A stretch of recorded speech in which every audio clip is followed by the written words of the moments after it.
किसी भी देश के अंदर पूरी दुनिया में वस्तु का उत्पादन कितना हो रहा है, इसको समझने के लिए, उसकी शक्ति को समझने के लिए अर्थव्यवस्था के क्षेत्रों को 3 भागों में डिवाइड किया जाता है, बाँटा जाता है।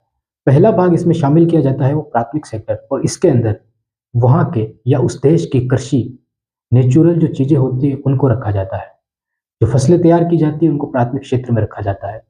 उस क्षेत्र में काम करने वाले जो मज़दूर होते हैं, जो खेती करते हैं, उनको भी उसी प्राथमिक क्षेत्र में रखा जाता है। ध्यान रखना, खनन क्षेत्र भी कृषि क्षेत्र के साथ ही शामिल किया जाएगा, मतलब प्राथमिक सेक्टर में ही शामिल किया जाएगा। उसके बाद जो मत्स्य पालन, जो मछलियाँ पकड़ी जाती है, उनको पालन किया जाता है, वो भी प्राथमिक सेक्टर में। ऐसी सारी चीज़ें जो नेचुरल थिंग्स से हमारे सामने आ रही है या हम प्राकृतिक रूप से उन्हें प्राप्त कर रहे हैं, इन सभी को किसमें शामिल किया जाएगा? प्राथमिक सेक्टर। उसके बाद आता है विनिर्माण का कार्य, और जो भी विनिर्माण हो रहा है, जैसे कि गन्ना हमने तैयार किया प्राथमिक सेक्टर से, लेकिन एक मिल लगाई और मिल के अंदर हमने गन्ने से चीनी बनाई, तो इस विनिर्माण को, इस उद्योग को, इन कारखानों को, इन फैक्ट्रियों को हम द्वितीय क्षेत्र में शामिल करते हैं।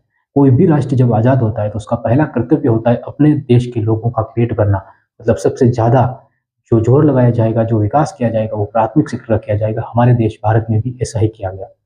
सर्वप्रथम जितनी पंचवर्षीय योजनाएं निकाली गई और सरकारी जो भी योजनाएं लाभ के लिए, जन कल्याण के लिए, लोगों के लाभ के लिए, लोगों के जन कल्याण के लिए जो निकाली गई, सारी कृषि पे आधारित थी।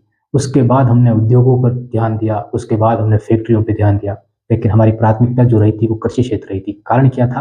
ताकि हम प्रकृति से जितना प्राप्त कर सके हमने उतने प्राप्त करने की कोशिश की, और हमारे नागरिकों का हमने पेट भरने की कोशिश की।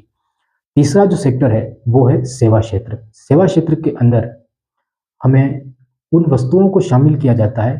ध्यान रखना, यहाँ पे वस्तुओं को शामिल नहीं किया जाता है, यहाँ पे सलाह को शामिल किया जाता है। हम कह सकते हैं कि यहाँ पे जो उत्पादन हो रहा है वो किसी की सलाह के आधार पे हो रहा है, मतलब ये एक मूर्त चीज़ नहीं है, ये अमूर्त चीज़ है। मूर्त चीज़ें वो होती है जिनको छुआ जा सकता है, लेकिन सेवा क्षेत्र को हम छू नहीं सकते हैं। जैसे कि एक डॉक्टर आपसे फीस लेता है आपको ध्यान देने के लिए, एक टेक्निकल आपसे फीस लेता है उसके दिमाग का नॉलेज यूज़ करने के लिए, लेकिन वो यूज़ जिस पे कर रहा है वो एक अंतिम वस्तु है जिसकी कीमत आपने चुका दी है।